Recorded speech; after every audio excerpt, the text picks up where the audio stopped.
analysis of a compound.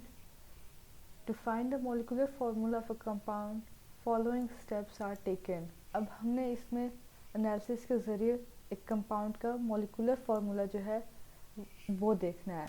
तो इसको देखने के लिए हमारे पास ये स्टेप्स हैं। All the elements present in the compound are identified.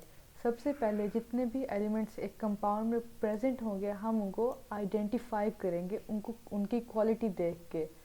तो इस आइडेंटिफिकेशन मेथड को हम कहेंगे क्वालिटेटिव एनालिसिस, क्योंकि इनकी एलिमेंट्स की क्वालिटी को देख के हमने उनको आइडेंटिफाई किया है। The mass of each element is determined in the compound. फिर सेकेंड स्टेप में हम हर एलिमेंट जो कि कंपाउंड में प्रेजेंट है उसका मैस डिटरमाइन करेंगे। क्योंकि मैस एक क्वांटिटी में होगा तो इस एनालिसिस को हम नाम देंगे quantitative analysis. The mass of each element is used to calculate the percentage by mass of each element। अब जो हमें mass पता चला है उस mass की हम हर element जो कंपाउंड में प्रेजेंट है उस mass के ज़रिए हम उस element की परसेंटेज निकालेंगे उस कंपाउंड में हर element की। The percentage is used to determine the empirical formula of the compound। फिर जो हमें परसेंटेज मिली है उसके ज़रिए हम एम्पिरिकल फार्मूला उस कंपाउंड का निकालेंगे। मतलब सबसे पहले हमने उन एलिमेंट्स को आइडेंटिफाई किया क्वालिटेटिव एनालिसिस से, फिर उनका मैस आइडेंटिफाई किया तो वो हुआ क्वांटिटेटिव, फिर उस मैस की परसेंटेज निकाली और फिर उस परसेंटेज से empirical formula. Finally molecular formula is obtained from empirical formula and molecular mass. अब एम्पिरिकल फार्मूला हमें पता चल गया और मॉलिक्यूलर मैस भी हमें पता होता है, तो उन दोनों के ज़रिए हम मॉलिक्यूलर फार्मूला जो है एक कंपाउंड का फाइंड कर सकते हैं।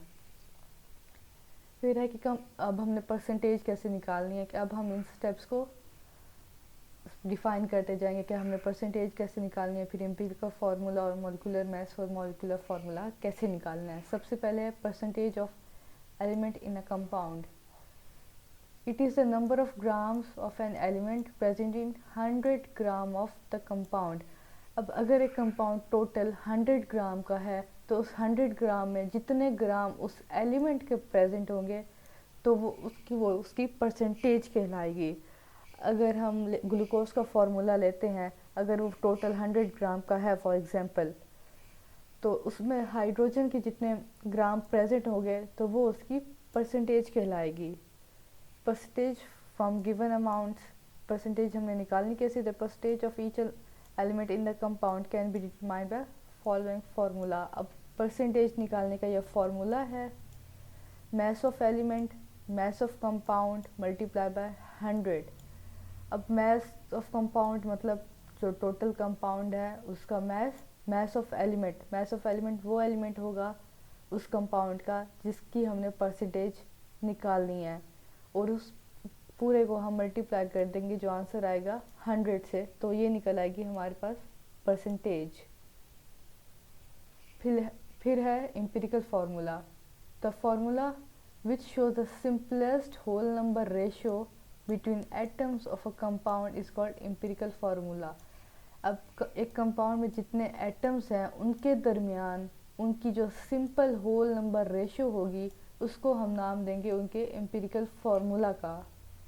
सो in an empirical formula AX BY there are X atoms of element A and Y atoms of element B।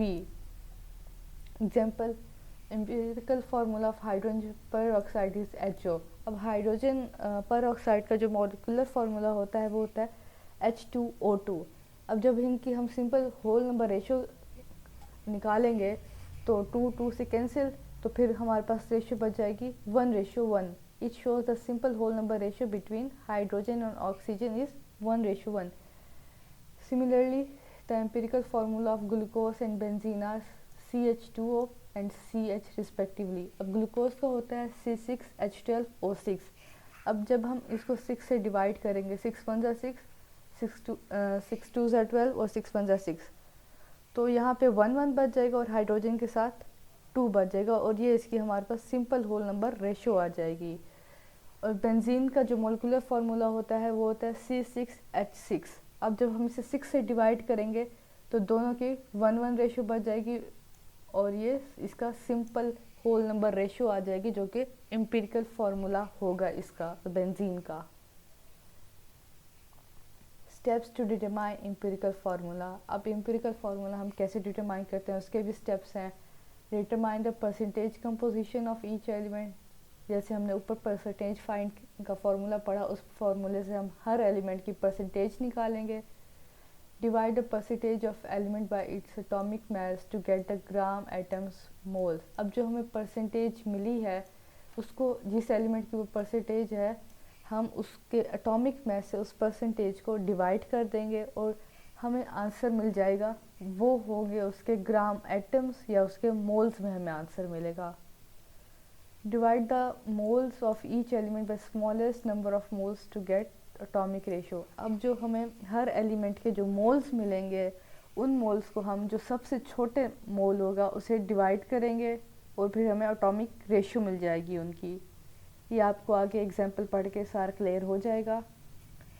If atomic ratios are not in simple whole number then we multiply a small suitable number to get whole number ratios. अगर जो हम atomic ratios मिली हैं वो simple whole number में नहीं है तो हम उसको एक स्मॉल सुटेबल नंबर से मल्टीप्लाई करेंगे ताकि हमें सिंपल होल नंबर रेशियो मिल जाए। फिर हमें वो उसका एम्पिरिकल फार्मूला होगा। ये सब आप स्टेप्स आपको इस एग्जांपल से क्लियर हो जाएंगे। Ascorbic acid vitamin C contains 40.92 carbon, 4.58% hydrogen and 54.5% of oxygen by mass. What is the empirical formula of ascorbic acid? अब इसमें हमें ये परसेंटेज जो फाइंड करनी थी, ये स्टेप तो हुआ वैसे पहले से, क्योंकि हमें परसेंटेज इन्होंने पहले से एग्जांपल में दे दिए हैं।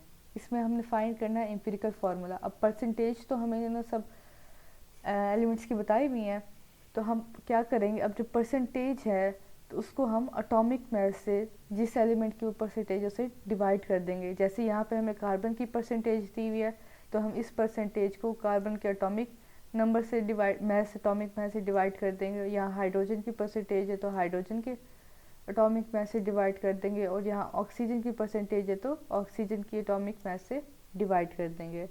अब यहाँ कार्बन की परसेंटेज को हमने उसके एटॉमिक मास से, जो कि 12 होता है कार्बन का, उसे डिवाइड किया तो हमारे पास ये आंसर आ गया। ऐसे ही हमने जो हाइड्रोजन की परसेंटेज है उसको हमने हाइड्रोजन के मास से, एटॉमिक मास से डिवाइड किया तो हमारे पास ये आंसर आया। और ऐसे ही ऑक्सीजन में जो उसकी परसेंटेज है, ऑक्सीजन के एटॉमिक मास से हमने डिवाइड किया और ये हमारे पास ये आंसर आया। ये एटॉमिक मास आपको याद रखने पड़ेंगे पीरियोडिक टेबल से। अब हमारा ये स्टेप भी हो गया कि हमने परसेंटेज को उन एलिमेंट्स के एटॉमिक मास से डिवाइड कर दिया। अब है next step, divide the moles of each element by the smallest number of moles to get atomic ratios. अब ये जो हमारे पास मोल्स आए हैं, अब इनको हमने इनमें से जो स्मॉलेस्ट मोल होगा उससे डिवाइड करना पड़ेगा। अब इसमें दोनों ये सेम है तो जाहिर, और ये दोनों स्मॉलेस्ट हैं तो इसी से हम इन तीनों को दोबारा डिवाइड करेंगे। अब ये कार्बन के जो मोल निकले उसे स्मॉलेस्ट से डिवाइड किया, और हाइड्रोजन के मोल निकले उसको स्मॉलेस्ट मोल से डिवाइड किया, और ऐसे ही ऑक्सीजन के जो मोल निकले उसको स्मॉलेस्ट मोल से डिवाइड किया, और ये हमारे पास उनकी एटॉमिक रेशियो आ गई है। अब ये एटॉमिक रेशियो जो है ये पॉइंट्स में है तो ये सिंपल होल नंबर रेशियो में नहीं है। अब इसको हम एक सुटेबल नंबर से मल्टीप्लाई कर देंगे। Multiply atomic ratios by 3 to get values in simple whole number. अब हमने इन रेशियोज को जो है 3 से मल्टीप्लाई कर दिया और ये हमारे पास इनकी suitable simple whole number ratios आ गई। और फिर हम इसका एम्पिरिकल फार्मूला डिटरमाइन कर लेंगे। The empirical formula ascorbic acid is C3H4O3, 3 carbon के साथ, 4 हाइड्रोजन के साथ, O और 3 ऑक्सीजन के साथ। ये जो एस्कॉर्बिक एसिड का जो एम्पिरिकल फार्मूला है अक्सर एमसीक्यूज में भी आता है तो इसको याद रखिएगा। फिर है molecular formula. The formula which show the exact number of atoms of each element present in one molecule of a compound is called molecular formula.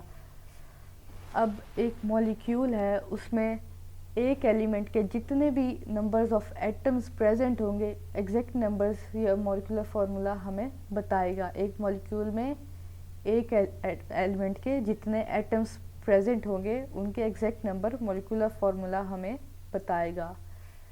It is based on actual molecule. The molecular formula of benzene and glucose are C6H6 and C6H12O6 respectively। अब ये इनके molecular formula है, और जब हम इसको 6 करेंगे C6CH बच जाएगा, फिर हमारे पास ये इसका empirical formula बन जाएगा। और ऐसे ही जब ग्लूकोज को हम देखेंगे 6 2 12 और 6 6, यहाँ पे 2 आ जाएगा, तो ये इसका एम्पिरिकल फार्मूला बन जाएगा।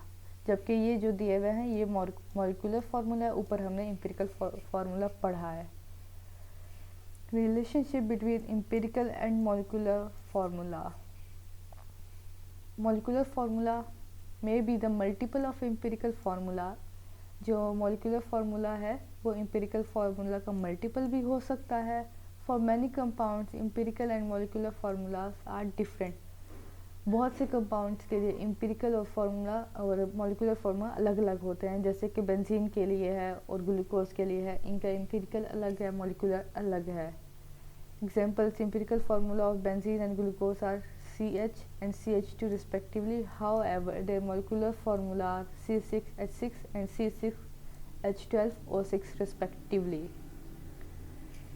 This relationship can be expressed as molecular formula n empirical formula. अब मॉलिक्यूलर फार्मूला फाइंड करने का यह फार्मूला है कि जो हमारे पास एम्पिरिकल फार्मूला है उसको हम एन से मल्टीप्लाई कर दें तो हमारे पास मॉलिक्यूलर फार्मूला निकल आएगा।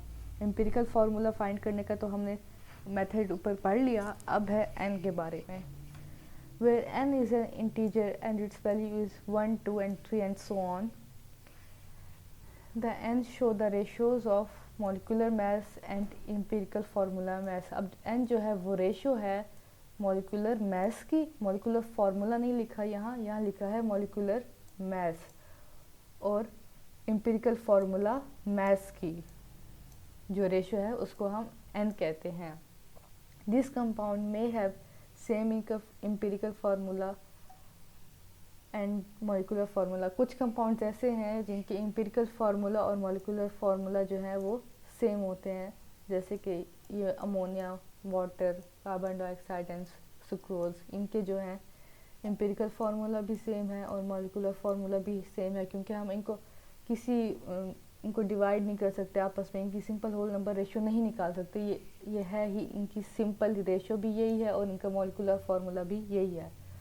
For such compounds n is unity. अब जब इनको n से मल्टीप्लाई कर देंगे इनका मॉलिक्यूलर फार्मूला हुआ, ये मॉलिक्यूलर फार्मूला भी हुआ। जब इसको हम यूनिटी से मल्टीप्लाई करेंगे मतलब 1 से, तो मॉलिक्यूलर फार्मूला भी यही सेम निकल आएगा। ऐसे ही ये एम्पिरिकल फार्मूला भी है, जब इसको यूनिटी से मल्टीप्लाई किया तो सेम ही मॉलिक्यूलर फार्मूला होगा। अभी आपको इस एग्जांपल से क्लियर हो जाएगा। Example 5, the combustion analysis of an organic compound shows it contains 65.44% carbon, 5.50% hydrogen and 29.06% of oxygen. What is empirical formula of compound? अब पहले परसेंटेज हमें दी गई है, हमने empirical formula फाउंड करना है। If the molecular mass of this compound is 110.15, अब molecular mass हमें यहाँ पहले से क्वेश्चन में ही दे दिया गया है। कैलकुलेट द मॉलिक्यूलर फार्मूला, और मॉलिक्यूलर फार्मूला हमने फाइंड करना है। अब एम्पिरिकल फार्मूला का वही मेथड के परसेंटेज हमें दी गई हैं, ये सारी परसेंटेज को हमने डिवाइड किया उनके एटॉमिक मैसेज से, ये हमें मिल गई मोल्स। अब इन मोल्स को हमने जो स्मॉलेस्ट मोल्स हैं इनमें से उसे डिवाइड करना है। अब इसमें स्मॉल जो है सबसे वो 1.82 है, तो इन सब को 1.82 से डिवाइड कर देंगे और ये हमारे पास इनके एटॉमिक रेशियो आ जाएंगी। और ये पहले से ही सिंपल होल नंबर रेशियो में है, तो इसको किसी और नंबर से मल्टीप्लाई करने की ज़रूरत नहीं है। तो ये हमारे पास आ गया एम्पिरिकल फार्मूला जो कि सिंपल होल नंबर रेशियो है। Thus the empirical formula is C3H3O.